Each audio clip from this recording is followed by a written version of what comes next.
Government job की तैयारी हेतु हमारे चैनल को अभी सब्सक्राइब करें और बेल आइकन को प्रेस करें नोटिफिकेशन के लिए। नमस्कार दोस्तों, once again I welcome you at my FE Pathshala on the behalf of friends education. आज का टॉपिक है ज्यामिति यानी कि ज्योमेट्रिक, जिसको हम रेखागणित कहते हैं। और आज के इस वीडियो सेशन में मैं आपको सवाल नहीं कराऊंगा। इट मीन सवाल रिटर्न में नहीं होंगे। जो पेपर में सवाल आते हैं उन कॉन्सेप्ट को क्लियर करते हुए मैं कोशिश करूंगा सवाल बना के हैंड टू हैंड करा सकूं आपको। तो बड़ा इंपॉर्टेंट टॉपिक है। मिक्सचर दूंगा मैं आपको ज्योमेट्री का यहाँ पर। इसके बाद में अलग अलग टॉपिक पर वीडियो अपलोड करूँगा जहाँ पे सिर्फ उनसे रिलेटेड वीडियो होगी। आज का बेसिकली जो वीडियो इसलिए इंपॉर्टेंट हो जाता है क्योंकि मिक्सचर है, और दूसरा क्या है कि आपको ज़्यादा से ज़्यादा क्वेश्चन कंप्लीट करने की हेल्प मिलेगी इस वीडियो के माध्यम से। तो let's go for today class. सबसे पहले अगर आप लोगों ने हमारे चैनल को सब्सक्राइब नहीं किया अब तक, तो you can type in your URL, it's www.youtube.com/friendseducation। और गूगल के सोशल पे भी आप हमें लाइक कर सकते हैं हमारे पेज को। It's www.google.com/friendseducation। हमारे वीडियोस अगर आपको पसंद आते हैं तो आप शेयर करना ना भूलें उन्हें दोस्तों के साथ, लाइक करना ना भूलें उन्हें। और क्योंकि ज्ञान बांटने से बढ़ता है। तो चलते हैं आज के इस क्लास की ओर। ये मैंने कुछ पॉइंट्स बनाए हैं जो आपको रेड में दिख रहे हैं। ये आपको पढ़ने हैं, काफ़ी हेल्प करेंगे आपकी टॉपिक को समझने के लिए। तो मैं फ़िलहाल इनको ना पढ़ते हुए आगे चलता हूँ। और जो ब्लू में आपको दिख रहे हैं ये पॉइंट्स, इनको मैं डिस्कस करूँगा आज आपके साथ। और आप जब इस वीडियो को कंप्लीट कर लेना तब आप इसको देखेंगे ध्यान से कि किस तरीके से ये वीडियो इम्पोर्टेंट है आपके लिए। इट मीन्स आप शॉर्ट में रिवाइज करने के लिए आप इनको पढ़ेंगे तो आप पूरे वीडियो को एक बार में कंप्लीट कर पाएंगे। तो आई थिंक ये आपको पसंद आएगा वीडियो काफ़ी।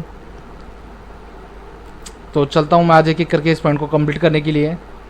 कुछ और भी पॉइंट मैंने इसमें ऐड किए हैं जो आपको समझने हैं। तो सबसे पहले मैं बात करता हूँ बिंदु की। बिंदु क्या है? बिंदु का कोई आकार नहीं होता वैसे, एक जस्ट सिंपली एक स्थिति होती है। बट एक रेखा जो कि बहुत सारे बिंदुओं से मिलती है। और अगर मैं एक रेखा खंड की बात करूँ और एक रेखा की बात करूँ तो दोनों में अंतर क्या होता है?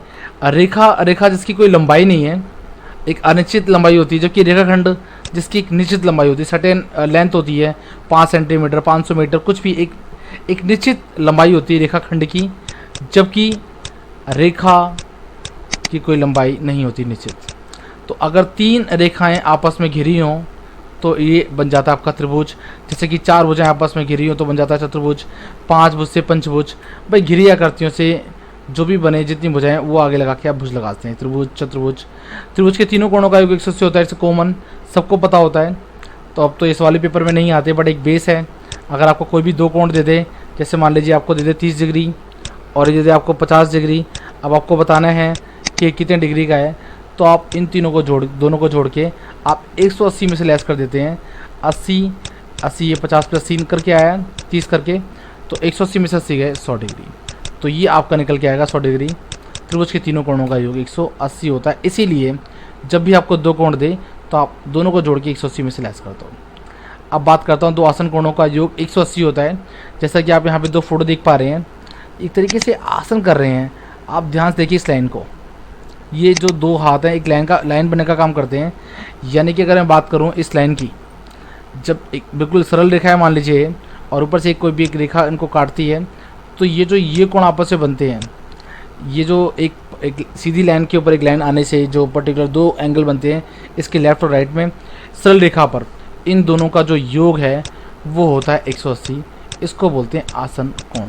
ये आप इससे बेसिकली समझ पाएंगे आसन कोण, जिसको मैं दोबारा से क्लियर करूँगा एक बार, क्योंकि आज मैंने इस फिगर पर थोड़ा सा जोड़ दिया है, प्रकाश डाला है, तो आपको अच्छे तरीके से समझ में आएगा। उससे पहले भाई 2 कोणों का योग 180 है, तो वह कोण एक दूसरे के समपूरक कहलाते हैं। जैसे मान लीजिए सेम वही वाली बात, अगर मान लीजिए x है और ये है y, मैं जानता हूँ सरल रेखा पर जो कोण बनते हैं उनका योग होता है 180।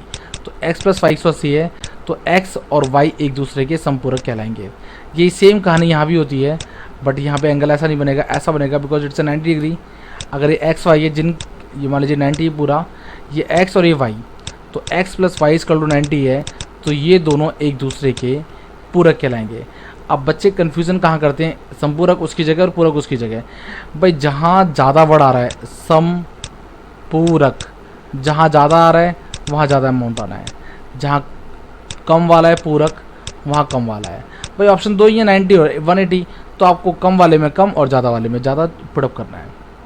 तो 180 90 कई बार पेपरों में देखे जाते हैं सवाल ये। यही दो रेखाएं एक दूसरे को प्रतिच्छेद करती हैं तो शीशाभिमुख एंगल, जिसे अपोजिट एंगल कहा जाता है, शीशाभिमुख कोण ज्ञात करो। भाई दो रेखाएं आपस में एक दूसरे को प्रतिच्छेद करती हैं, कोई भी होती हैं, तो जो ये कोण है ये कोण आपस में बराबर होंगे। यानी कि अगर ये 80 डिग्री है तो ये भी 80 डिग्री होगा। अब याद कैसे करेंगे आपको सोचना ये कोण है और ये इसका है शीर्ष, ये है इसका शीर्ष, तो जिनके आपस में दो शीर्ष मिलते हैं एग्जैक्टली इस तरीके से, तो ये आपस में बराबर होंगे। यानी कि x बराबर होगा y के, क्यों? बिकॉज दैट से शीशाभिमुख कोण, जहाँ पर दो रेखाएं एक दूसरे को प्रतिच्छेद करती हैं तो शीशाभिमुख कोण आपस में बराबर होते हैं। यही सेम चीज़ें 3 पॉइंट्स आपको क्लियर करने हैं यहाँ पर। दो समांतर रेखाओं को, भाई दो समांतर रेखाएं, जैसे कि समांतर रेखाएं जो आपस में अगर उनको बढ़ाया जाए तो आगे भी बराबर जाएंगी, जैसे रेल की पटरियाँ बराबर होती हैं, एक दूसरे के समांतर होती हैं। तो इनको एक प्रतिच्छेद, यानी कोई एक रेखा है जो दोनों रेखाओं को काटती है, प्रतिच्छेद करती है, तो उसमें कैसे कैसे केस बनते हैं वो आपको मैं समझाऊंगा। सबसे पहले तो मैं ठीक इससे पहले बता चुका हूँ आपको शीशाभिमुख कोण, यानी कि ये कोण इस कोण के बराबर होगा, यानी कि ये कोण इस कोण के बराबर होगा। ये बात समझ गए आप, ये कोण इस कोण के बराबर होगा। मैं नाम लिख देता हूँ, 1 2 3 4 5 6 दिस वन आपका 7 या 8। तो कोण 1 बराबर कोण 3 के, कोण 2 बराबर कोण 4 के, कोण 6 बराबर कोण 8 के, और कोण 5 बराबर कोण 7 के। तो ये कहानी निकल के आती है किसकी? शीर्षाभिमुख कोण की। ये समझना है आपको, शीर्षाभिमुख कोण, जो मैंने आपको ठीक इससे पहले वाले सवाल में कराया था।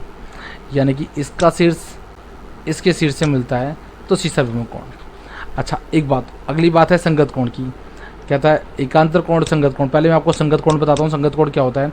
जैसे मैं आपको कहता हूँ, भाई अगर मान लीजिए कोई ड्रिंक करता है, तो ड्रिंक करने वाले की जो संगत है ड्रिंक करने वाले जैसे बंदे के साथ होगी, तो मतलब दोनों देखने में एक जैसे होंगे।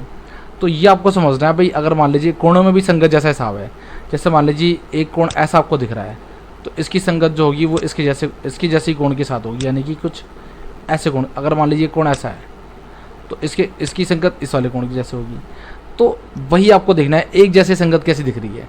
भाई मेरे हिसाब से जो ये वाला कोण है इसकी जो संगत है, ध्यान देखना है, इस वाले कोण की बात कर रहा हूँ मैं, यानी कि इस हिसाब से कोण नंबर 1 की बात कर रहा हूँ मैं।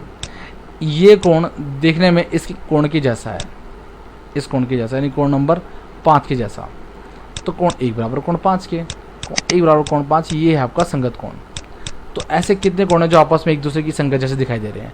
भाई ये कोण भी इसके ऐसा दिख रहा है। अगर मैं इस कोण की बात करूं, जो लेफ्ट वाला है, ये वाला कोण इस कोण के बराबर लग रहा है, यानी कि कोण 2 6 के, तो कोण 2 6 के बराबर लग रहा है। भाई एक जैसी संगत दिख रही है ना इनकी, इसकी संगत इसकी जैसी दिख रही है। तो कोण 2 बराबर कोण 6, तो मैं यहाँ लिख देता हूँ कोण 2 बराबर है कोण 6 के, और कोण 1 की संगत कोण 1 5 की ऐसी लग रही है मुझे, कोण 1 बराबर कोण 5, और कोण 3 की जो ये वाली संगत है वो दिख रही है कोण 7 की जैसी, कोण 3 बराबर कोण 7, और कोण 4 बराबर कोण 8। भाई लिखने में गलती होती है, इसलिए आपको समझना पड़ेगा, समझ के चलना पड़ेगा। ये नहीं कि आपने नंबर दे दिए और आपने रट लिया इनको। आप समझिए मेरे साथ, संगत जैसी हो रही है वैसे ही बन रही हैं, तो दिस इज संगत कोण। अब बात करता हूँ मैं आपसे एकांतर कोण की, यानी कि फर्स्ट वन। एकांतर कोण जिनमें एक का अंतर दिख रहा है आपको, जैसे कि मान लीजिए ये वाला कोण और ये वाला कोण एक के अंतर में ना, ये एक के अंतर में है। तो जैसे ये वाला कोण वैसे ये वाला कोण। तो सिंपल सी बात है, मैं यहाँ ले देता हूँ, कोण 3 बराबर है कोण 5 के, और कोण 4 बराबर है कोण 6 के। इसके पीछे रीज़न है आपका एकांतर कोण। अगला है तीर्घ रेखा के एक ही और बने दो अंतः कोणों का योग 180 होता है। भाई ये समांतर रेखा है, ये एक रेखा इनको काटती है, तो एक ही ओर के कोण, यानी कि इस कोण की बात हो रही है और इस कोण की बात हो रही है, इन दोनों कोणों का योग, यानी कि कोण 3 और कोण 6 की बात हो रही है, यानी कि इस कोण और इस कोण की बात हो रही है, यानी कि कोण 4 और कोण 5 की बात हो रही है, यानी कि कोण 3 जमा कोण 6 और कोण 5 जमा कोण, आगे पीछे हो सकता है, कोई दिक्कत नहीं है भाई। कोण 6 जमा 3 लिख लीजिए, कोण 3 जमा 6 है तो एक ही ओर के ना, तो इसका रीज़न है आपका ये जो पॉइंट लिखा है यहाँ पर, तेरी रेखा के एक ही ओर बने तो अंत्य कोणों का योग 180 होता है। अब मैं आपको एक सवाल कराने की कोशिश करता हूँ जो बहुत तरीके से निकाला जा सकता है। अगर मैं आपसे कहूँ कि ये दो समांतर रेखाएं, इसको एक रेखा काटती है, अगर ये 110 डिग्री है तो सारे कोण ज्ञात करो। भाई जब ये 110 है तो 110 होगा, क्यों होगा भाई, शीर्षाभिमुख कोण, ठीक है। अच्छा, जब ये 110 है तो ये कितना होगा भाई, तीर रेखा के एक ही ओर के कोण, कितना होगा, तीर रेखा के एक ही ओर के कोणों का 180 होता है, तो ये भाई ये होगा 70 डिग्री। जब ये 70 डिग्री है तो भाई ये भी 70 डिग्री होगा, है ना, बिल्कुल बात। अच्छा, अब मैं बात करता हूँ संगत कोण की, ये 110 डिग्री है तो इसकी संगत इसकी जैसी 110 डिग्री होगा। भाई जब ये 110 डिग्री है तो ये शीर्षाभिमुख कोण, ये भी 110 डिग्री होगा, ठीक है। अच्छा, जब ये 70 डिग्री है तो ये कितना होगा, ये भी 70 डिग्री होगा संगत कोण। भाई संगत कोण ना बहुत तरह के सवालों की आता है, जैसे यही सवाल था, अगर मान लीजिए 110 है तो भैया सरल रेखा पर बने कोण या फिर आसन कोणों की बात करूं तो ये कितना हो गया 70, ये दोबारा सरल रेखा या फिर आसन कोण बोल दीजिए, ये हो गया 110, और जब ये 110 तो फिर इसको दोबारा 70 बोल दीजिए। अब तो आप कोई भी एंगल लगा लो, भाई ये 70 डिग्री है तो ये भी आपका 70 डिग्री एकांतर कोण लगा लो, ये 110 तो ये भी 110, आपका बहुत सारे रीज़न है। ये 70 है तो 110 होगा समांतर रेखा पर बने कोण, शीर्षाभिमुख कोण, बहुत तरीके के सवालों को निकाला जा सकता है। तो आप इस कॉन्सेप्ट से आप इन सवालों को कर पाएंगे। किसी भी त्रिभुज में बड़ी भुजा का कोण बड़ा होता है। इसके लिए मैं एग्जांपल देता हूँ, जैसे मान लीजिए समकोण त्रिभुज है, समकोण त्रिभुज की सबसे इजी भुजा में याद होगी 3 4 5, तो ये 90 डिग्री है, मस्त, तभी समकोण हुआ है। अच्छा, ये 90 डिग्री है तो मस्त है कि 90 डिग्री होगा, सबको पता है, इन दोनों का पता नहीं, लेकिन हम ये जानते हैं कि त्रिभुज के तीनों कोणों का योग 180 होता है। जब ये 90 हो गया, जाहिर सी बात है इन दोनों का योग 90 होगा। भाई जब ये 90 है क्योंकि तीनों कोणों का योग तभी 180 होगा। भाई जब तीनों कोणों का 180 होगा, 90 प्लस ये 180, तो जाहिर सी बात जब ये 90 तो ये दोनों मिला के 90 होगा, तभी तो 180 होगा। यानी कि इनमें से कोई भी एक ऐसा नहीं है जो 90 का हो, 90 से कम है। यानी कि सबसे बड़ा कोण कौन सा हो गया, 90, क्योंकि सबसे बड़ी भुजा का वो सम्मुख कोण है। तो दोनों बात निकल के आती है यहाँ पर, किसी भी त्रिभुज में बड़ी भुजा का सम्मुख कोण बड़ा होगा, किसी भी त्रिभुज में बड़े कोण की सम्मुख भुजा सबसे बड़ी होगी। तो इस तरीके से आप समझ पाएंगे। तो अगला है, किसी भी त्रिभुज में तीनों कोणों की समद्विभाजक रेखा एक ही बिंदु पर मिलती है तो उस बिंदु को अंतः केंद्र कहा जाता है। तो इसमें आपको ध्यान क्या रखना है, जैसे मैं आपको एक बार रचना करके भी बता देता हूँ। एक त्रिभुज गिवन है कोई भी, इस त्रिभुज की मैं भुजाओं का समद्विभाजक कर रहा हूँ, यानी कि सब मान लीजिए मुझे इस भुजा नॉट भुजा का कोणों की बात हो रही है, तो मैं प्रकार लेता हूँ और इस प्रकार से, जैसे यहाँ पेंसिल फंसी है तो इस प्रकार की जो सुई होती है इसको मैंने यहाँ रखा, एक चाप लगाया इस तरीके से, फिर यहाँ रखा प्रकार, एक चाप यहाँ लगाया, फिर यहाँ रख के यहाँ चाप लगाया और इस लाइन को इस बिंदु से मिला दिया, इस बिंदु को इस बिंदु से। और सेम कहानी यहाँ करनी है, प्रकार का चाप यहाँ लगाया, फिर प्रकार को यहाँ रखे एक चाप यहाँ, फिर यहाँ रखे यहाँ एक चाप यहाँ, इसको आपस में मैंने मिला दिया। तो जहाँ भी मिल जाती है, तीसरा बाय डिफ़ॉल्ट यहीं आएगा, अगर आएगा तो। मैं करके आ रहा हूँ, कोणों का समद्विभाजक कर रहा हूँ। तो जिस बिंदु पे किसी भी त्रिभुज के समद्विभाजक जिस बिंदु पर काटते हैं, किसी भी त्रिभुज के कोणों को समद्विभाजक करने वाली रेखाएं जिस बिंदु पर एक दूसरे को काटती हैं, दैट इज कॉल्ड अंतः केंद्र।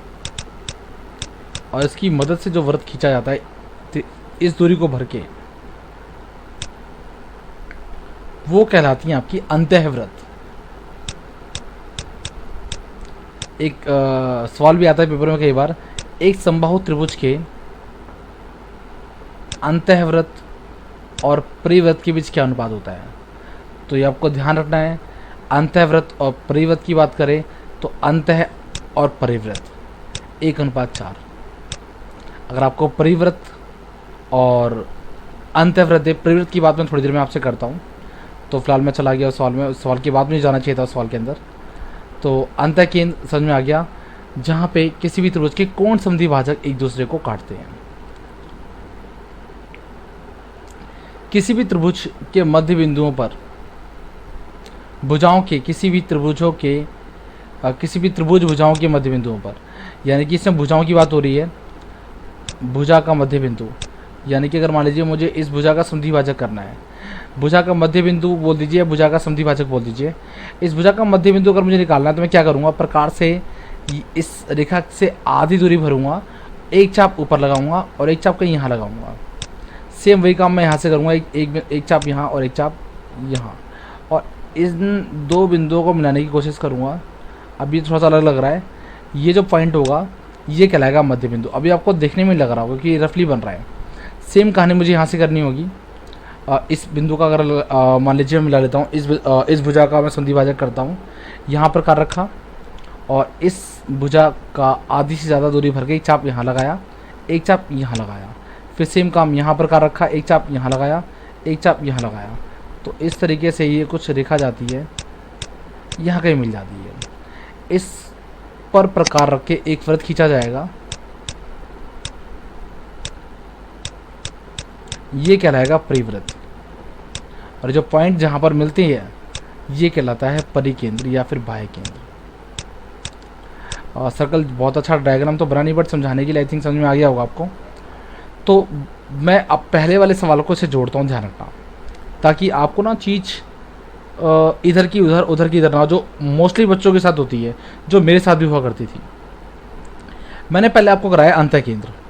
अंतः केंद्र क्या था, किसी भी त्रिभुज के कोणों के समद्वि भाजक, कोणों के समद्वि भाजक जिस बिंदु पे मिलते हैं वो कहलाता है आपका अंतः केंद्र। ठीक है। और इसके अंदर क्या था, भुजाओं के समद्वि भाजक हो रहे हैं, यानी कि इस भुजा का समद्वि भाजक होगा, मान लीजिए रेखा गई कुछ यूँ, और इस भुजा का समद्वि भाजक हुआ, रेखा गई कुछ यूँ। तो जिस पॉइंट पे मिलते हैं ये कहलाता है आपका परिवृत्त, परिकेंद्र सॉरी। तो यहाँ से ये जो वृत्त बनेगा वो बाहर जाएगा, इनसे होके जाएगा, इसलिए कहलाता है परिवृत्त। और इससे जो वृत्त जाएगा वो अंदर से होके जाएगा, तो इसलिए कहलाएगा ये अंतः केंद्र। तो ये था आपका अंतःवृत्त और परिवृत्त, अंतः केंद्र और परिकेंद्र। अगला है, किसी त्रिभुज में शीर्ष लंब पर एक ही बिंदु पर मिलते हैं, उस बिंदु को त्रिभुज का लंब केंद्र कहते हैं। इसके अंदर मैं अभी आपको ज़्यादा लेके नहीं जाऊँगा रचना में कि ऐसा क्यों होता है। भाई एक त्रिभुज है, अब तक मैंने क्या करा है, अब तक मैंने कोण का समद्वि भाजक किया और भुजा का समद्वि भाजक करा। इसके अंदर वो ये कहता है कि सम्मुख भुजा पर यहाँ से इस भुजा से इस पर लंब खींचा गया है, यानी कि ये जो ऊपर यहाँ पे एक मिलता है ये 90 डिग्री है। सेम कहानी इस भुजा से इस पर यानी कि इस भुजा से इस पर लंब डाला गया है, कुछ भी हो सकता है एक्स वाई जेड। तो ये जो जहाँ पर मिलते हैं तीनों भुजाओं के, जहाँ पे दो भुजाओं के मिल गए, तीसरी भुजा का अपने आप मिलेगा, तो ये कहलाता है आपका लंब केंद्र। ये आपको ध्यान रखना है। तो तीनों क्लियर हो गए आपको। लंब में सिंपल सी बात, अब लंब डाल रहे हो, इसलिए लंब केंद्र, अंतः केंद्र कोणों का समद्वि भाजक और परिकेंद्र भुजाओं का समद्वि भाजक। किसी वृत्त की परिधि के किसी एक बिंदु पर केवल एक ही स्पर्श रेखा खींची जाती है। भाई एक वृत्त में बहुत सारे बिंदु होते हैं, किसी भी अगर बिंदु की बात करूँ मैं, ये बिंदु, तो इससे एक ही स्पर्श रेखा होकर जा पाएगी। किसी बिंदु की बात की जाए, अगर मान लीजिए यहाँ टच करता है तो किसी भी बिंदु से सिर्फ एक ही स्पर्श रेखा खींची जाती है। अगर दूसरी खींची जाएगी तो उसका पॉइंट चेंज हो जाएगा, फिर रेखा वही होगी।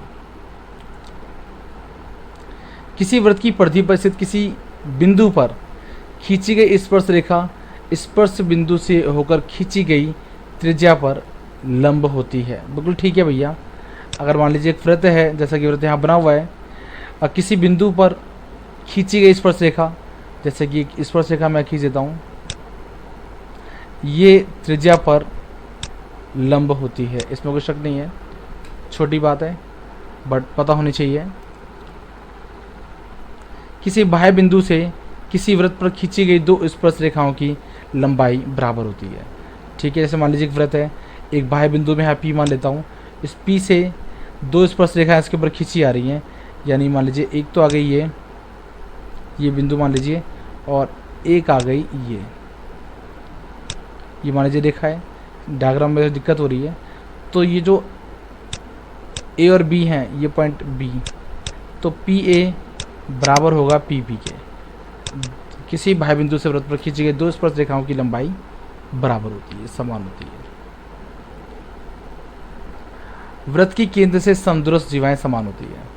जैसे मान लीजिए केंद्र है, अगर यहाँ से सेम दूरी पर एक रेखा है ये, और यहाँ से उतनी ही दूरी पर, जितनी दूरी पर ये है उतनी ही दूरी पे एक रेखा और है यहाँ पर, वह है ये। अगर मान लीजिए ये दूरी इस दूरी के बराबर है तो जीवाओं की लंबाई बराबर होगी।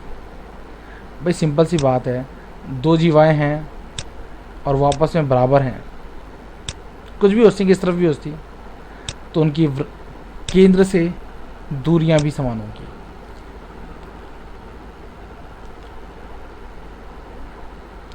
वृत्त के केंद्र से जीवा पर डाला गया लंब जीवा को समद्विभाजित करता है, ये भी सिंपल है। वृत्त के केंद्र से मान लीजिए एक जीवा है, जीवा पर डाला गया लंब, अगर यहाँ मैं 90 डिग्री डालता हूँ, लंब डालता हूँ, तो जाहिर सी बात है ये जीवा को दो बराबर भागों में विभाजित करेगा। किसी वृत्त की समान जीवाओं द्वारा केंद्र पर बनाए गए कोण समान होते हैं। किसी वृत्त की समान जीवाओं द्वारा वृत्त के केंद्र पर बनाए गए कोण समान होते हैं, ये भी इसी है। जैसे मान लीजिए कोई भी है, एक भुजा ये मान लेता हूँ और एक जीवा ये मान लेता हूँ, ये जीवा ध्यान रखिएगा भाई, वृत्त के किन्हीं भी दो बिंदुओं को मिलाने वाला रेखाखंड जीवा कहलाता है। कोई भी दो बिंदु मिला लो, कोई भी दो बिंदु, अनगिनत जीवाएं किसी भी वृत्त में खींची जाती हैं। अच्छा, मैं व्यास की बात करता हूँ। व्यास होता है जो दो बिंदुओं को मिला के बनता है, यानी कि यहाँ से यहाँ तक आधी त्रिज्या होती है और ये भी त्रिज्या होती है, ये पूरा का पूरा व्यास होता है। तो जो व्यास होता है क्या वो जीवा है? बिल्कुल है, क्योंकि वो उस डेफिनेशन को पूरा करता है कि किसी भी वृत्त में दो बिंदुओं को मिलाने वाला रेखाखंड है एक व्यास, इसीलिए व्यास एक जीवा भी कहलाता है। और किसी वृत्त का व्यास उस वृत्त की सबसे बड़ी जीवा होती है, ये बात भी आपको ध्यान रखनी है। तो किसी वृत्त की समान जीवाओं द्वारा केंद्र पर बनाए गए कौन सा, अगर मान लीजिए ये समान है, ये समान जीवाएं, अगर ये 5 सेंटीमीटर तो ये 5 सेंटीमीटर है, ये केंद्र है आपका। इस जीवा के द्वारा जो एक कोण बनाया जा रहा है, ये वाला कोण, ये कोण आपस में बराबर होगा, ये आपको ध्यान रखना है। ये मत सोचेगा कि ये इसके समांतर है तभी ऐसा हो रहा है, वो किसी और एंगल पे भी हो सकता है। जैसे मान लीजिए ये ऐसा है और ये जीवा ऐसी है, ठीक है, बट यहाँ केंद्र से में डाला गया कोण, अगर ये 5 सेंटीमीटर है तो ये 5 सेंटीमीटर है, अगर ये 8 सेंटीमीटर तो ये भी 8 सेंटीमीटर, ये आपको ध्यान रखना है। तो जो कोण ये है वही कोण ये होगा।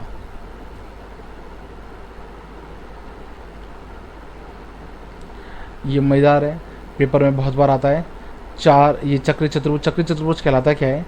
4 एक वृत्तीय बिंदुओं से बना चतुर्भुज चक्री चतुर्भुज कहलाता है। इन शॉर्ट, ऐसा चतुर्भुज जिसके चारों के चारों पॉइंट वृत्त पर हों, चक्री चतुर्भुज कहलाता है। ये आज डायग्राम की बड़ी पंगे हो रहे हैं, जैसे कि ABCD है, तो उसकी खास बात यह है कि इसमें सम्मुख कोणों का योग 180 होता है। यानी कि अगर मैं बात करूं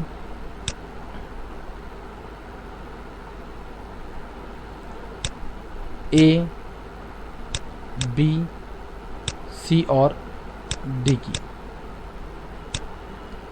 तो कोण A जमा कोण B इक्वल होगा 180 के। यानी कि अगर मैं बोल दूं ये 40 डिग्री है मान लीजिए, तो ये होगा 140। क्योंकि दोनों कोणों का योग 180 होगा। अगर मैं कहता हूँ ये है आपका 150, तो ये होगा आपका 30 डिग्री। ये आपको ध्यान रखना है। तो वैसे ही यहाँ बात करता हूँ, अगर मैं आपसे कहता हूँ इसके अंदर मान लीजिए ये आपको दे रखा है 60 डिग्री, आपसे कहता है इस कोण 2 डिग्री कितना है, तो कोण 2 डिग्री निकालने के लिए आपको सबसे पहले आपको कोण ही निकालना होगा ये वाला। तो ये एक सरल रेखा है, सरल रेखा पर 180 डिग्री का कोण बनता है। जब कोण एक है 60, तो ये होगा 130, माफ़ कीजिएगा, नहीं 130 नहीं, 120, तभी तो 180 होगा ना।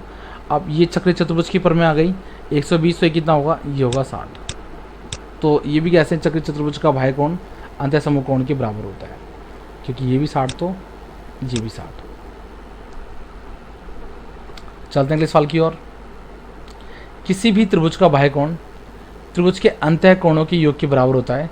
ये बहुत ही इम्पोर्टेंट चीज़ है अब दोस्तों, ये आपको आनी ही चाहिए। जैसे मान लीजिए मैं देता हूँ कुछ भी,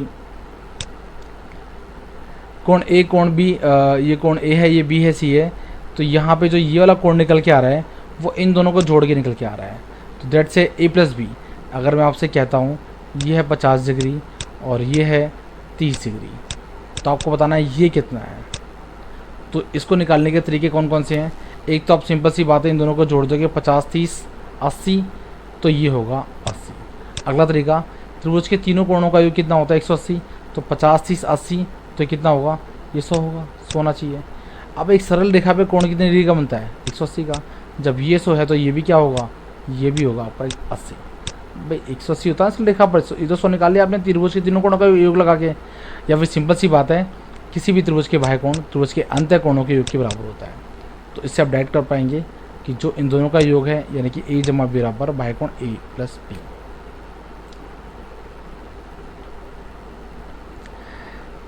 किसी त्रिभुज की दो भुजाओं का योग तीसरी भुजा से हमेशा बड़ा होता है, ये आपको ध्यान रखना है।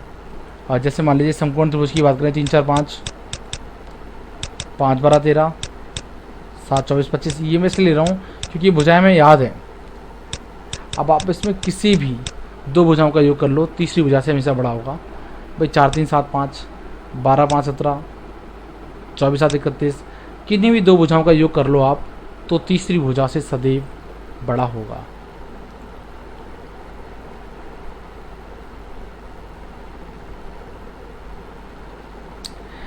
किसी समकोण त्रिभुज में कर्ण का वर्ग शेष दो भुजाओं के वर्गों के योग के बराबर होता है। ये भी आपको ध्यान रखना है। ये तो अनगिनत बार पेपरों में आया होगा आई थिंक। तो ये भुजाएं मैं आपको लिख के दे रहा हूँ, ये आपको रटी होनी चाहिए। जैसे 3 4 5, 5 12 13, 7 24 25, 8 15 17, 9 40 41, 11 60 61, 12 35 37, 20 21 29,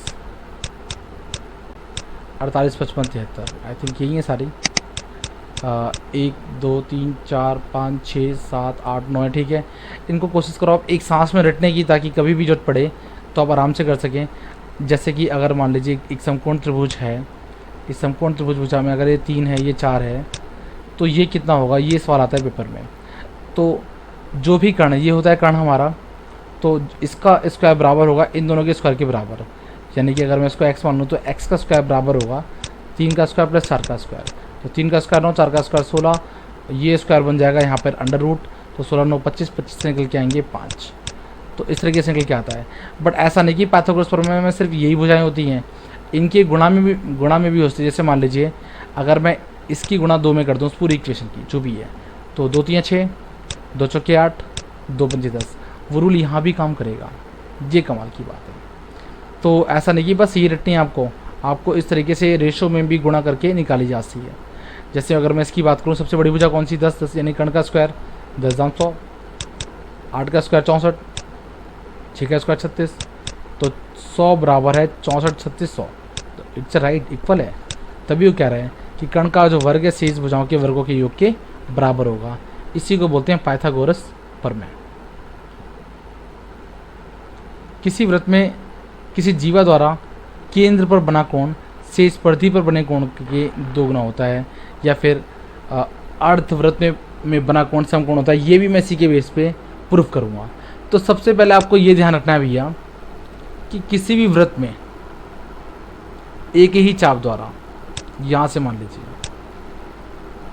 ये केंद्र है, इस केंद्र पे कोण बन रहा है इसी चाप के द्वारा, मान लीजिए है 100 डिग्री, और इसी चाप के द्वारा, सेम इसी चाप के द्वारा एक कोण यहाँ बन रहा है, तो ये होगा 50 डिग्री। रखना है आपको, इट्स ए फर्म है, ठीक है। ये मैं आपको प्रूव भी करके दिखाता हूँ। तो अभी तो हम बस ये जानते हैं अर्धवृत्त में बना कोण समकोण होता है। अब थोड़ी देर के लिए मान लीजिए ए और डी एक चाप है, मानना क्या हो तो है ही है। अच्छा, इस चाप के द्वारा जैसे भाई, जैसे देखो ये चाप है, लाइन यहाँ आ रही है, तो ये बन रहा था कुछ भी, जैसे यहाँ पे ये चाप के द्वारा दोनों से लाइन निकल के यहाँ पे आई और बन गया 100 डिग्री। आप सोचना ए से भी एक लाइन निकल के आई, ये यहाँ तक आ रही है, और डी से एक लाइन निकल के आई, ठीक है।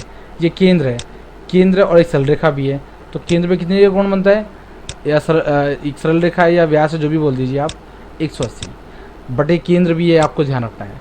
तो केंद्र पे बना कोण एक ही चाप द्वारा वर्त की प्रति बने कोण का दुगना होता है, तो 180 तो कितना होगा 90 डिग्री। ये प्रूव भी होता है और एक प्रमेय भी बन जाती है इसकी कि अर्धवृत्त में बना कोण समकोण होता है। ये आपको ध्यान रखना है। फिलहाल अगर मान लीजिए ये मैं कहता हूँ ये है आपका 90 डिग्री, तो ये अपने आप क्या हो जाएगा 45 डिग्री, बशर्त ये कि चाप इनके सेम होने चाहिए। इसके साथ साथ एक बात और आपको ध्यान रखनी है कि एक ही वृत्त में एक ही चाप द्वारा बनाए गए कोण समान होते हैं। जैसे कि मान लीजिए अभी तक तो बात केंद्र की कर रहे थे हम लोग, जैसे मान लीजिए ये चाप ए और बी है, इसके द्वारा इसको मिलाने की ज़रूरत नहीं भी है और है भी, मतलब दोनों लेवल में कोई फ़र्क नहीं पड़ता। मैं बात करूँ क्योंकि कोण कर रहा हूँ कोणों की,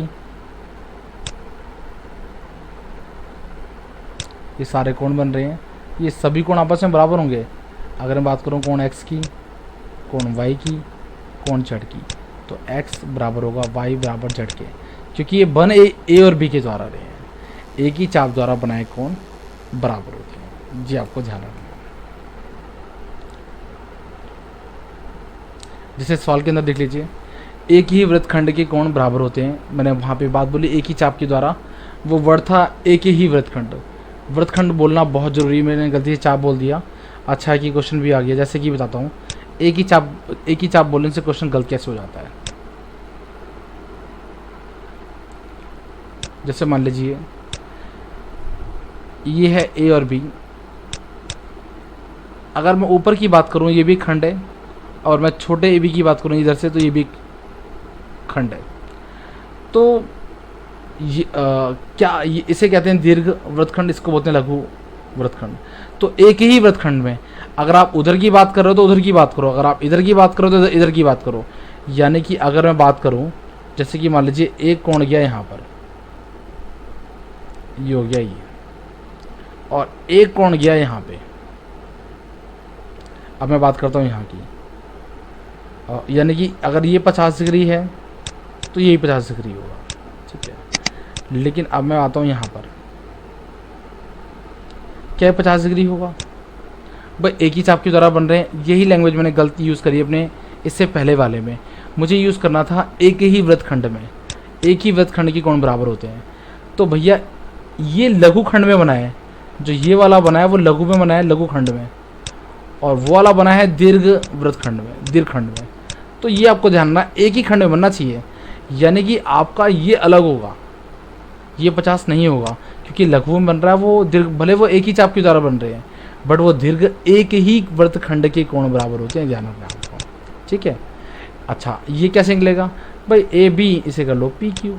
भाई ए क्यू पी भी एक चक्रीय चतुर्भुज है भाई, इसके चारों बिंदु किस पे आ रहे हैं, वृत्त के ऊपर आ रहे हैं ना, ठीक है। तो इसका मतलब क्या होगा, ये 50 होते कितना होगा, ये 130 होगा, क्योंकि चक्रीय चतुर्भुज के समूह कोणों का योग 180 होता है। तो कोण पी कोण क्यू कितना हो जाएगा, 180। चलते हैं अगले सवाल की ओर। आई थिंक आज के सवाल यही थे। Thank you so much for watching us, keep watching, keep learning. Thank you so much. उम्मीद करता हूँ आपको वीडियो आज का समझ में आया होगा और आप अच्छे से इसकी प्रैक्टिस करेंगे और सवालों को कर पाएंगे। मैं कोशिश करूँगा सर्कल का, ट्रायंगल का और डिफरेंट डिफरेंट टाइप का ज्योमेट्री पे जो क्वेश्चंस आते हैं उनको अलग अलग से वीडियो बना सकूं। Thank you. प्लीज़ एक ही बात कहूँगा कि आप इस वीडियो को अपने दोस्तों के साथ शेयर करना ना भूलें। Thank you so much. आपसे मिलता हूँ मैं